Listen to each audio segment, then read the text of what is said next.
വിധികർത്താവിന് എൻ്റെ വിനീതമായ നമസ്കാരം.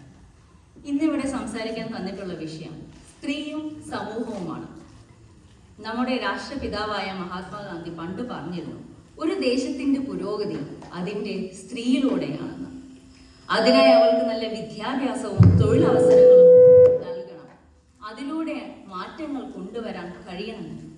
എന്നാൽ ഈ 21ാം നൂറ്റാണ്ടിലും നമ്മളിവിടെ നിൽക്കുമ്പോൾ മാറ്റങ്ങൾ സംഭവിച്ചിട്ടുണ്ടോ?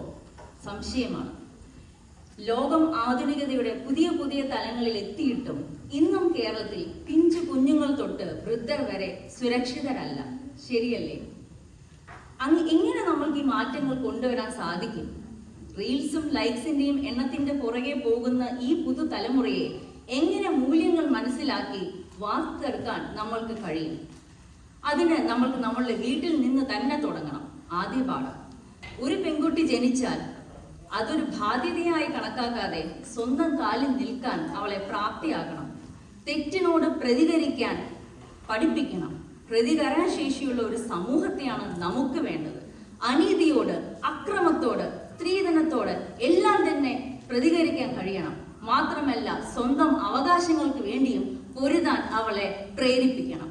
സ്വപ്നം കാണാൻ പഠിപ്പിക്കണം. വിവാഹം ഒരു അതിർവരമ്പല്ല, മറിച്ച് പുരുഷന് ഒപ്പം നിന്ന് തന്നെ കുടുംബത്തെയും സമൂഹത്തെയും ഉത്തരവാദിത്തങ്ങൾ തുല്യമായി വിഭജിച്ച് ഒപ്പത്തിനൊപ്പം നിന്ന് മുന്നേറാൻ കഴിയണം. അതിനവളെ പ്രാപ്തിയാക്കണം. മദർ തെരേസയിൽ നിന്ന് സുനിത വില്യംസിലേക്കുള്ള ദൂരം അത്രയൊന്നും നീണ്ടതല്ല. നിങ്ങൾക്കും സ്വപ്നങ്ങൾ കാണാം, സാധിച്ചെടുക്കാം. പുരുഷനേക്കാളേറെ വിദ്യാഭ്യാസമുള്ള സ്ത്രീകളാണ് ഇന്നത്തെ കാലത്ത് കേരളത്തിലുള്ളത്.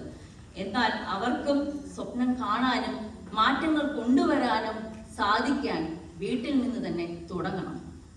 മറ്റുള്ളവർ എന്ത് കരുതുമെന്ന് കരുതി പിന്നോട്ട് നിൽക്കാതെ മുന്നോട്ട് വരാൻ എല്ലാവരെയും പ്രേരിപ്പിക്കണം.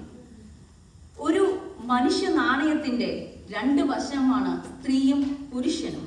ഒരു ആൺകുട്ടി ജനിച്ചാൽ എങ്ങനെ സ്ത്രീയെ ബഹുമാനിക്കാൻ പഠിപ്പിക്കണം എന്ന് വീട്ടിൽ നിന്ന് തന്നെ തുടങ്ങണം. തനിക്കുള്ള അതേ തുല്യത കൊടുത്ത് സ്ത്രീകൾക്കും, അത് ജോലി സ്ഥലത്തായാലും വീട്ടിലായാലും സമൂഹത്തിലായാലും രാത്രിയായാലും പകലായാലും അവളെ മാനിച്ച് അതേ തുല്യതയോടെ കൊണ്ടു നടക്കാൻ സ്വന്തം മകനെയും കൊടുക്കാൻ ഒരു സ്ത്രീയായ അമ്മയായ അവൾ ശ്രമിക്കണം. സ്ത്രീയെ ഒരു ബാധ്യതയായല്ല, മറിച്ച് ഒരു ഭാഗ്യമായി കാണുന്ന ഒരു സമൂഹത്തെയാണ് നമ്മൾ വാർത്തെടുക്കേണ്ടത്. ഇനി എൻ്റെ കാര്യം പറയുകയാണെങ്കിൽ, ഇവിടെ വന്ന് നിന്ന് ഇങ്ങനെ സംസാരിക്കാൻ എനിക്ക് പ്രേരണയായത് സുനിത വില്യംസോ മദർ തെരേസയോ ആരുമല്ല, ഈ കടവിലെ സ്ത്രീകളാണ്. ഇവരായിരുന്നു പലപ്പോഴും എനിക്ക് പ്രചോദനമായി വന്നിരുന്നത്. ഒരു പറ്റം സ്ത്രീകൾ നിസ്വാർത്ഥമായി ഒരു നേട്ടത്തിന് വേണ്ടിയും അല്ലാതെ പകലില്ലാതെ ജോലിയും കുട്ടികളും കുടുംബവും നാട്ടിലെ മാതാപിതാക്കളുടെ കാര്യങ്ങളും എല്ലാം നോക്കി നടത്തി കൂടെ കടവിലെ പല പരിപാടികളും വളരെ വിജയകരമായി പുതിയ പുതിയ ആശയങ്ങൾ കൊണ്ടുവന്ന് നടത്തിയെടുത്ത് വിജയിപ്പിച്ചിട്ടുള്ള കടവിലെ സ്ത്രീകളാണ് എൻ്റെ പ്രചോദനം.